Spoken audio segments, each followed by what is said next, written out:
সৌম্য সরকার। সৌম্য সরকার বাংলাদেশের ক্রিকেট জগতের অন্যতম প্রতিভাবান ক্রিকেটার। 25শে ফেব্রুয়ারি 1993 সালে সাতক্ষীরায় জন্মগ্রহণ করেন সৌম্য।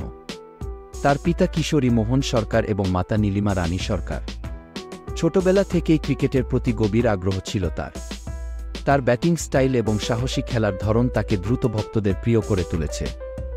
সৌম্য একজন ওপেনিং ব্যাটসম্যান হিসেবে পরিচিত হলেও তিনি দলের প্রয়োজন অনুযায়ী মিডল অর্ডারেও খেলতে দক্ষ। বাঁহাতি এই ব্যাটসম্যানের পরিচিতি তার আক্রমণাত্মক ব্যাটিং স্টাইলে। 2015 সালে পাকিস্তানের বিপক্ষে আন্তর্জাতিক অভিষেকে সৌম্য নিজের প্রতিভার প্রমাণ দেন এবং বাংলাদেশ দলের গুরুত্বপূর্ণ খেলোয়াড়ে পরিণত হন। সৌম্য সরকারের আন্তর্জাতিক ক্যারিয়ারে বেশ কয়েকটি গুরুত্বপূর্ণ মুহূর্ত রয়েছে। বিশেষ করে ওয়ানডে এবং টি20 ফরম্যাটে তার আক্রমণাত্মক ব্যাটিং এবং পার্ট টাইম বোলিং বাংলাদেশকে বেশ কয়েকটি ম্যাচ জিততে সাহায্য করেছে। তার অলরাউন্ডার পারফরম্যান্স বাংলাদেশের ক্রিকেট ভক্তদের হৃদয়ে বিশেষ জায়গা করে নিয়েছে।